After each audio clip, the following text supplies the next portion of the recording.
Perezida Museveni mu ijambo rye bifata nkaho ari amahirwe ya opposition, ariko nanone ukibaza ngo abwirwa n'iki niba abangaba batinye kuza gutora ari abari bamushyigikiye. Muri uyu mujyi no mu bindi bice bitandukanye hirya no hino mu gihugu cya Uganda humvikanye polisi irasa abaturage. Ibi nabyo ni byerekana ko hari ubwoba. Impapuro zanditseho Museveni, Kyagulanyi n'abandi bose bari kumwe nk'abakandida, abadepite n'abasenateri zidapurintingirwa muri Uganda zikajya kupurintingirwa hanze y'igihugu, zikaza kuza ku ndege. Utumashini twaje natwo ni ingenzi mu byavuzwe ko tutatanze umusaruro twari dutegereje ko twagize aho turanga. Uganda rero ubu ngubu ubwo turi kuvugana rwose Museveni igihugu cyongeye kibiki, yongeye rwose ararebura bitewe nuko baramaze iminsi bari mu gihe cy'amatora we na Bobi Wine ndetse n'abandi bayobozi bagiye batandukanye ariko bagiye baturendinga nabo ngo babiri gusa. Museveni nyuma yuko atowe akanavuga ijambo, uwo bita Bobi Wine we agenda kari kumukindura nyuma yuko bahise bamufungira mu rugo rwe, bahise bamufungira we na madamu. Ariko umuyobozi wa polisi y'agace atuyemo akaba yavuze ko impamvu bahazanye abasirikare ari uko bari bavuga uti se uyu muntu utari guzana na perezida wazana abashinzwe umutekano bakaba bari kumwe nawe ariko akavuga uti ntago bazanye abashinzwe umutekano ngo baturinze twe baradufunze. Ubwo we yabonye bamufunze nakajugujugu bayishyize hejuru y'urugo rwe, wowe wahita hunga kugira ngo nyine agire utuvido afata nk'umuntu urumva nyine uri kwamaza we na perezida. Ngo hari video ziri gusohorwa zivuga ko ngo ari amatora kabisa yabayemo buriganya, arimo buriganya. Bobi Wine akaba yavuze uti ibi ntago mbyemera, ibintu mwatoye ntago byemewe murabisubiramo.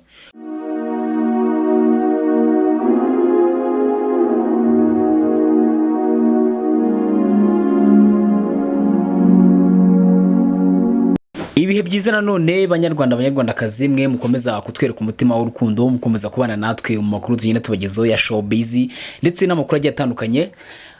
Murabizi muri studio ntabwo mba njye nyine bari kumwe na nyawe kugira ngo dukomeze gusesengura tubabwira umwandiko ndetse n'amakuru agiye kugenda trending mu gihugu cy'u Rwanda ndetse n'andi agiye atandukanye, kubera ko uyu munsi ntabwo turavuga mu Rwanda gusa, turavuga no mu bihugu bigiye bitandukanye. Nyawe bimeze bite?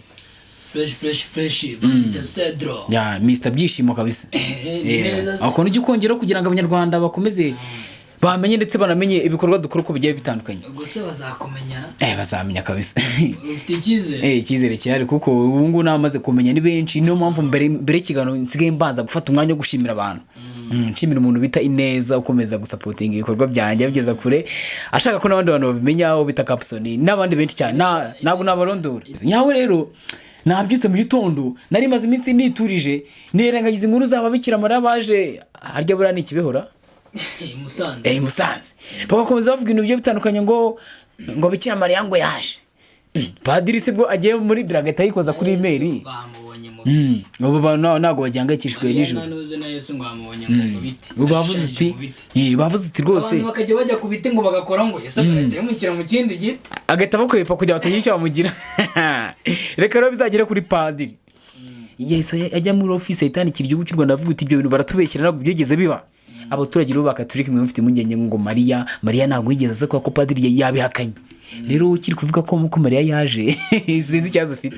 Reka ibyo tubyorere twikomereze mereza abanyarwanda undi mwandiko mbafitiye, ubwo urakomeza ugenda unyibutsa kuko bimeze bite mu gihugu cy'u Rwanda, byifasha bite cyangwa se reka tugiye kugaruka ku nkuru zitandukanye nk'uko bisanzwe. Aho tugiye kujya hanze y'igihugu cy'u Rwanda turebe ibintu biri kubera muri Uganda. Ubundi turaza kugaruka hano mu Rwanda turebe ibijyanye na Bruce Melody, ibijyanye n'itangazo ndetse na The Ben. Turaza kureba n'ibijyanye na Gen Z ngo kuri ubu ngubu kabisa ngo hari abantu bajyaga barira ngo bagibona amafaranga nk'inzira bishe kuri ubu ngubu ngo n'abana bindi bagiye kujya babategera baze bari muri Range Rover za nyuma yuko abakomediye b'igihugu cy'u Rwanda babasebye cyangwa se bakavuga ngo muve muri umwuga mwigire mu kiyede niko kazi gasigaye. Abana bakiringa bakajya bajya muri Gen Z bagasetsa abantu bagiye batandukanye ndetse bamwe bakanabivamo nyuma yuko babaciye intege. Ubu ngubu icyo navuga nuko Merci ukure Gen Z comedy ajya gusinya na kontara n'abasore baba comedy. Ubwo nende kwibaza utese bahama vide bagiye bakabigumuraho, ubu ngubu nabo nibaza bareta basinyira kontara. Ibyo ngibyo nyine turazibise kujya tubigarukaho, ariko none turaza kubabwira ko muri Amerika ibintu bita visa neza cyane. Turaza kubigarukaho abantu benshi bagiye bavuga ati Kasuku n'abandi bose kabisa kababayeho cyane rwose. Reka twigire hari muri Uganda ngo bimeze bite? Uganda rero ubu ngubu ubwo turi kuvugana rwose Museveni igihugu cyongeye kibiki, yongeye rwose ararebura bitewe n'uko baramaze iminsi bari mu gihe cy'amatora we na Bobi Wine ndetse n'abandi bayobozi bagiye batandukanye ariko bagiye baturendinga nabo ngo babiri gusa. Museveni nyuma y'uko atowe akanavuga ijambo uwo bita Bobi Wine we agenda kari kumukindura nyuma y'uko bahise bamufungira mu rugo rwe bahise bamufungira we na madamu. Ariko umuyobozi wa polisi y'agace atuyemo akaba yavuze ko impamvu bahazanye abasirikare ari uko bari bari kuvuga uti se uyu muntu utari guzana na perezida wazana abashinzwe umutekano bakaba bari kumwe nawe ariko akavuga uti ntago bazanye abashinzwe umutekano ngo baturinze twe baradufunze. Ubwo we yabonye bamufunze nakajugujugu bayishyize hejuru y'urugo rwe wowe wahita ahunga kugira ngo nyine agire utuvido afata nk'umuntu urumva nyine uri kwiyamamaza we na perezida. Ngo hari video ziri gusohorwa zivuga ko ngo ari amatora kabisa yabayemo buriganya. Arimo buriganya. Bobi Wine akaba yavuze uti ibi ntago mbyemera, ibintu mwatoye ntago byemewe murabisubiramo. Nyuma y'uko hasi akayitu video hari abantu bashinzwe ari gutora barabita ngute abantu bashinzwe kuyobora iby'amatora. Reka tubita abashinzwe kuyobora iby'amatora. Abashinzwe kuyobora iby'amatora ngo bagize gutya bakajya bavivura kuri Museveni no bakajya bamutora inshuro nyinshi. Izo video zirahari ndazifite abanyarwanda ndazibaha muraza kuzibona mbere y'ikiganiro video. Tuvuge ibintu bya nyabyo abantu nyine baboneka ari cyane tuzajya tunasebya kampani yacu rwose bavuga ngo batangaza ibihuha. Izo video zirahari bari gutora Museveni bakavuga ngo uyu niwe tugiye gutora. Izo video zikazakomeza gucicikana mu gihugu cya Uganda n'andi hagiye hatandukanye bavuga ko Bobi Wine bamurenganyije aho Museveni ngo yageze ku ngoma ya cyami yamaze kwa perezida.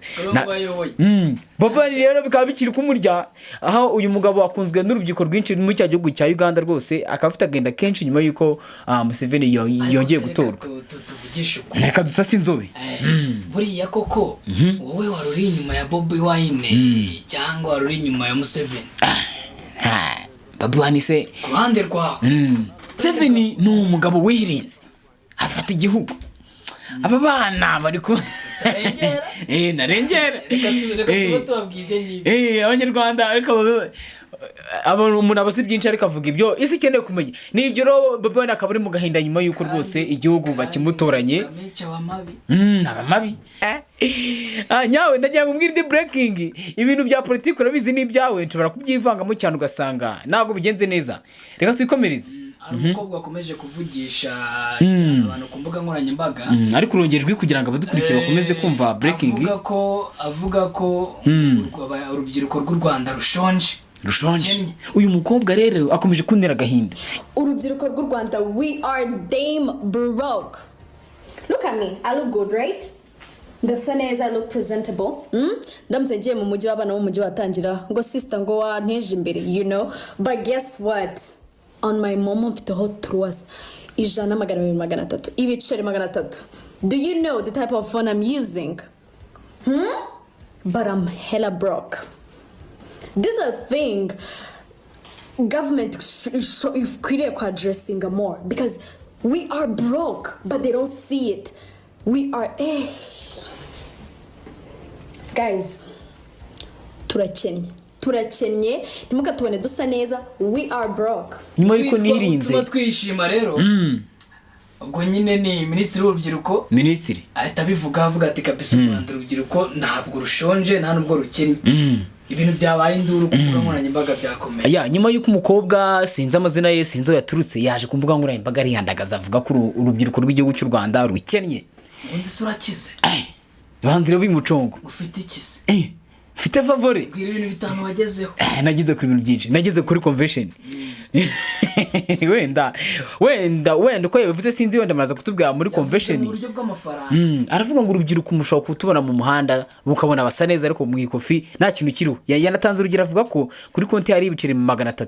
None se niba kuri konti hari ibiceri 300 ngiye wabuze amafaranga ariho ako se kuki yavuze u Rwanda atavuze ibindi bihugu yabonye u Rwanda bwo guhagira. Ubwo uriya mukobwa ngiye nabanje gukeka ko atari no mu gihugu cy'u Rwanda ari nk'aba bantu nyine baza mu Rwanda bagasebya igihugu. Baba bamubitse se simbizi amakuru ni ibitekerezo bye. Ni ibitekerezo bye yavuze ko abyumva ese kubona ko nyine rukiri bitewe n'ibitekerezo bye cyane. Ntabwo yigeze avuga igihugu nabi, yavuze ko urubyiruko rw'igihugu cy'u Rwanda mugenda mu nzira musa neza ariko nta kintu kibereye umufuka. Hanyuma rero turi kugenda dukwakwanya twihuta. Turi kwihuta kugira ngo abantu batureba video zitabarambirana. Hasohotse ibihugu bigera kuri 75 bivugwa ko harimo bitemerewe kugira muri Amerika. Abantu barishima, sinzi impamvu babishima, bishima abandi bababaye, barishima bavuga ati umuntu bita Kasuku na The Ben no gusubira muri Amerika. Ndagira ngo mbwira abanyarwanda mwe nimwashimye ngo nagozonye gusura muri Amerika njya musita mwerwe mu isaro tubasire mu kiganiro. Tugize ngo urayifite. Hari kunjyana n'aba diaspora bakambwitse Cedric rwose itegura mu myaka 2 uzagera mu gihugu cyacu. Ngiye ngahita mpanga ko ibintu bihari. Kosha umunsi wanzanywe agatobe. Kubera iki?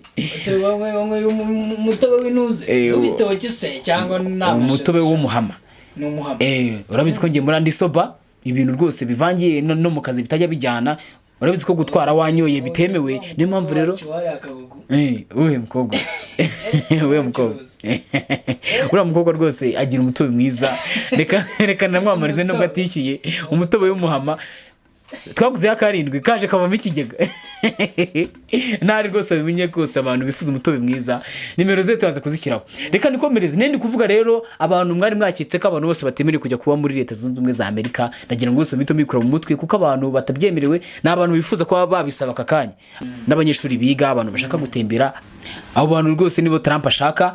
None se Cedro amakuru ya The Ben na Bruce Melody ibintu by'amatangazo ko bimeze bite? The Ben rero ngo yihindukanye abantu nyuma yuko The Ben abwiye Bruce Melody ngo nufashe muri BK Arena, nanjye umwaka utaha uzamfasha kuba nazenguruka amahanga ndetse n'igihugu cy'u Rwanda turi gutwika isi. Bruce Melody yemera The Ben kagiye kuza kumufasha muri BK Arena ku itariki ya 2 bagatwika, none akazamufasha. None Bruce Melody jondi yasohoye itangaza avuga ko we na The Ben bagiye kuzenguruka isi yose batwika ndetse no mu gihugu cy'u Rwanda. None ngo mu gitondo The Ben we yasohoye itangaza avuga ngo iyi ni fake news.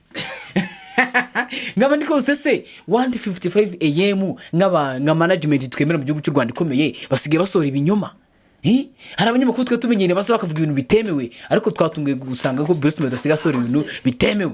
Bruce Melody ni abafite ikibazo na The Ben. Simbizi cyangwa se The Ben akafite aganda akavuga abantu banyinduriye muri BK Arena bakazana abantu ngo bansebye bashaka no kunzengurutsa isi bashaka no kunzengurutsa isi bari kunsebya akawenda yabyanze si tubizi, ariko Bruce Melody yaje avuga ko ibintu The Ben yaje avuga ko ibintu Bruce Melody yatangaje ari ibintu by'ibihuha rwose abanyarwanda. Ibi byose bikaba byadushyindira ngo tuzi ibintu Bruce Melody araza kubivugaho, ariko birababaje kubona 1:55 AM wasora itangazo The Ben akaza rivuguruza. Situzi ko bimeze, turaza kumenya ibyo ari byo rwose. Iyo niyo breaking name bafitiye. Ciao ciao.